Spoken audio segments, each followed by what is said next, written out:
آج عورتیں بھنگڑے ڈال رہی ہیں کہ ہمارے حقوق کا تحفظ کیا گیا، اور اگر اس کی آبرو بھی لٹتی ہے بالجبر تو مقدمہ بھی درج نہیں ہوتا، پہلے سیشن جج کے پاس اسے جانا ہوگا، استغاثہ پیش کرنا ہوگا، پیچیدگیاں ہیں، قانونی معاملات ہیں۔ یہ تو آنکھیں کھلیں گی اس وقت جب ان کے ساتھ جو ہے وہ عملی سلوک ہوا۔ تو آج یہ بنگڑے اور آج یہ خوشیاں کہ ہمیں تحفظ دے دیا گیا، یہ عورتوں کے تحفظ کا بل نہیں ہے، عورتوں کی تذلیل کا بل ہے۔ عورتوں کو تحفظ اسلام نے دیا ہے۔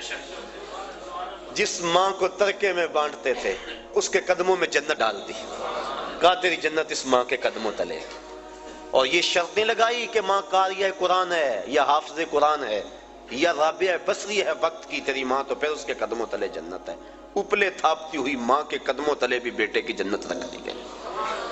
بہن کو عزت کی مستن پہ بٹھا دیا گیا، بیٹی کو باپ کے لیے دل کی دھڑکن بنا دیا گیا، آنکھوں کا نور اور چین بنا دیا گیا، گھر کی زینت بنا دی گئی، اور بیوی جس کو پاؤں کا جوتا خیال کیا جاتا تھا اس کو محبوبہ بنا کے خامد کے لیے محبتوں کے گوشے اس کے سینے کے اندر رکھے گئے۔ اور حضور نبی رحمت صلی اللہ علیہ وسلم نے ازواج مطہرات کے ساتھ جو حسن سلوک کی داستانیں رقم کی، لوگوں کے لیے عملی نمونہ چھوڑا۔ کسی کو حمیرہ کہہ کے پکار رہے ہیں، کسی کی فوتگی کے بعد جانور ذبح کر کے ان کی سہیلیوں کے گھر میں گوشت بھیج رہے ہیں تاکہ ان کی روح کو آسودگی ہو۔ حضرت فاطمہ تو زہرا فرماتی ہیں کہ جب میری والدہ کا وقت آخر آیا تو حضور کی خدمت میں میری ماں نے مجھے بھیجا کہ جاؤ حضور سے کہو کہ مجھے اپنی چادر رحمت دے دے۔ میں حاضر ہوئی، عرض کی، حضور نے کہا کہ بیٹا اپنی ماں سے پوچھو نا چادر کیا کرنی ہے۔ میں پوچھنے آئی تو حضور بھی پیچھے آ گئے۔ تو حضرت خدیجہ الکبریٰ رضی اللہ تعالی عنہا آپ نے عرض کی، حضور میں اس لیے چادر مانگی ہے کہ مجھے محسوس ہو رہا ہے میرا وقت آخر آ گیا، میری آرزو یہ ہے کہ اس چادر میں مجھے کفن دیا جائے۔ اب سنیے حضور کے لفظ، عورتوں کے حقوق کی بات کرنے والے اس بلندی پہ سوچ بھی نہیں سکتے۔ جب حضور کی زوجہ محترمہ نے چادر مانگی تو آقا کریم کی آنکھوں سے آنسو چھلکنے لگے، اور پھر فرمایا، اے خدیجہ تو نے تو چادر مانگی ہے، لو اردت جلدی لا آتیتک، اگر تو میری جلد بھی مانگ لیتی میں وہ بھی پیش کر دیتا۔ یہ اسلام کے دیے ہوئے حق ہے۔ اللہ اکبر۔ تو بات کر رہا تھا کہ اسلام نے کمزور طبقوں کو ان کے حق دیے ہیں، یہ ایک الگ مضمون ہے کہ غلاموں کو ان کے حق دیے، غریبوں کو حق دیے، یتیماں کو حق دیے، یہ الگ مضمون ہے۔ یہ چونکہ کرنٹ ایشو ہے اس وقت، اس پر میں نے تھوڑی سی بات آپ کے سامنے رکھی۔ تو اسلام نے کمزوروں کو، غریبوں کو بنیادی حق دیا کہ سب انسان برابر ہیں، تقوی کی بنیاد پہ فضیلت ہے۔ جب فاران کی چوٹیوں سے نور اسلام چمکا اور گھر گھر اس کے اجالے ہوئے تو عرب کا سب سے کالے رنگ کا شخص جس کا نام تھا اسود، وہ حضور کی خدمت میں حاضر ہوا۔ کوئی شخص اس کو رنگت کی سیاہی کی وجہ سے قریب بٹھانے کے لیے تیار نہیں تھا۔ اس نے آ کے حضور کی خدمت میں عرض کی، حضور اگر میں اسلام لے آؤں تو مجھے کیا ملے گا؟ حضور نے فرمایا، جو ابو بکر و عمر کو ملا ہے وہی تمہیں ملے گا، جو حقوق و فرائض ان کے ہیں وہی حقوق و فرائض تیرے ہوں گے۔ جس صف میں وہ کھڑے ہوتے ہیں اسی صف میں تو کھڑا ہوگا، اور اگر تو پہلے آ جائے اور وہ بعد میں آئے تو اگلی صف میں کھڑا ہوگا، وہ پچھلی صف میں کھڑے ہوں گے۔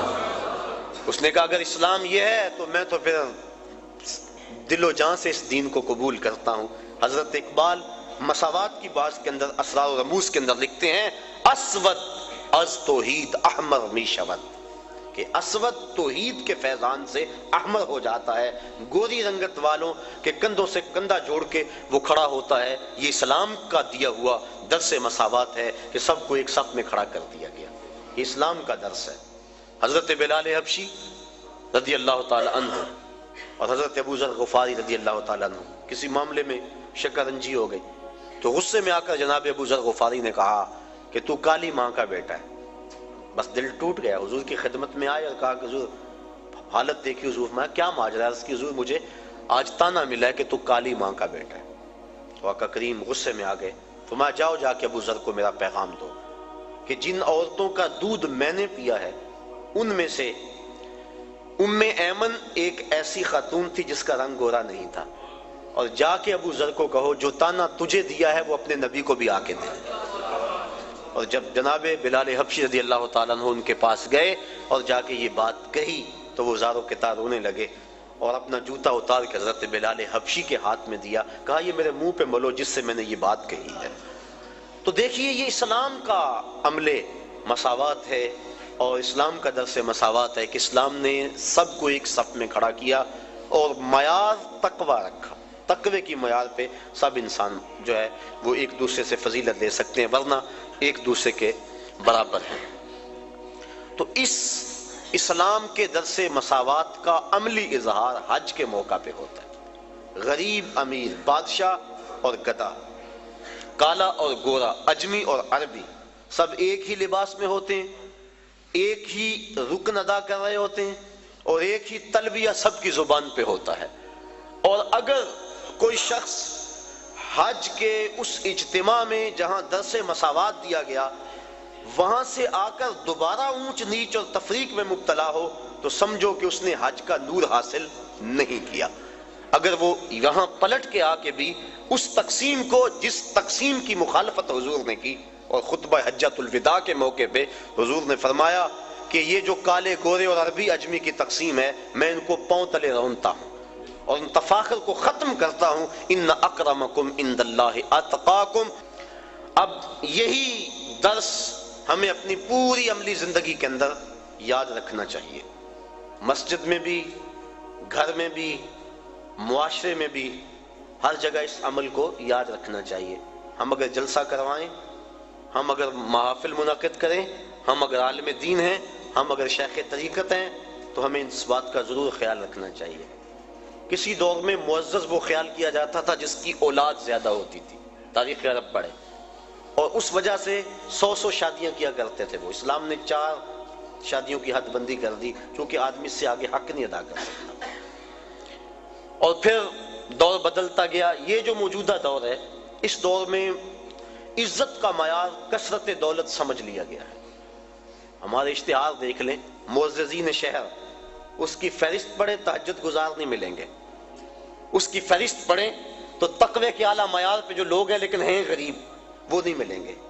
دولت مند لوگ معززین شہر کہلاتے ہیں، اور بدقسمتی یہ ہے کہ ہم اپنی محافل کے اندر بھی ان کو ہی ترجیحی بنیادوں پہ آگے بٹھاتے ہیں کہ اس کے پاس دولت زیادہ ہے۔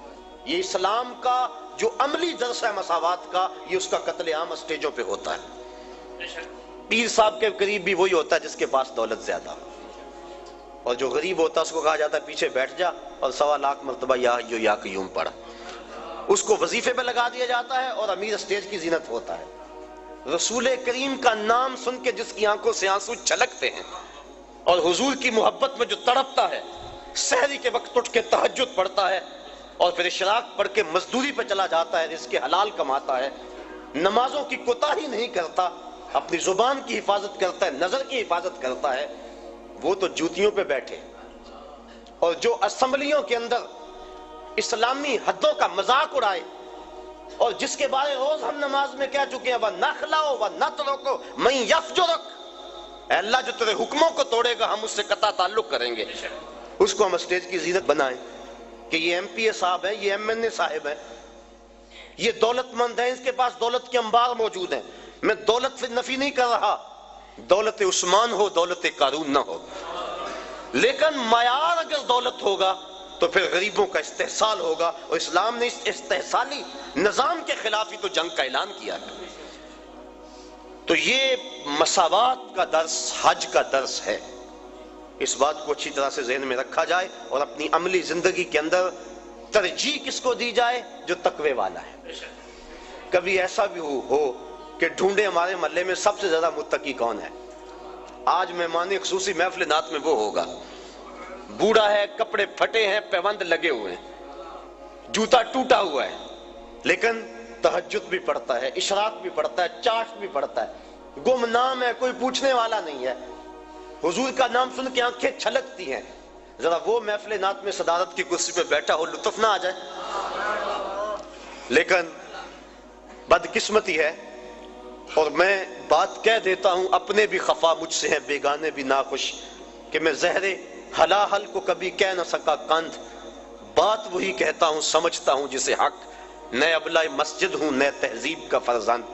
کبھی ایسا بھی ہوتا ہے کہ آج جو محفل نعت میں مہمان خصوصی ہے، کل وہ شراب خانے میں تھا، اور ہم اس کے لیے نہ کیا کیا زمین و آسمان کے کلابے ملا دیتے ہیں۔